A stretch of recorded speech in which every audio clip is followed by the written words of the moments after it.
Hi everyone, and today I'm going to give you a 1-minute review of this MOSISO MacBook Air M1 case. So I went for the bright red model, and unfortunately I found there was a lot of plastic packaging included. When you're unboxing this, do not use a sharp knife because it is vulnerable to scratches. As you can see, there's a lot of plastic packaging, but it does come with some spare feet, which is quite useful.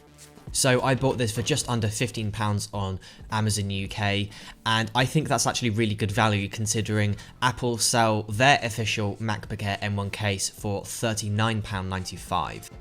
So I think this is great value. I bought this for just under £15 on Amazon, which is much cheaper than the £40 case that Apple sell on their website. So while the case is cheap, I do think there are some areas which could be improved. But on the whole, I do think it's a good case and I would recommend it. So there is my review, and thanks for watching.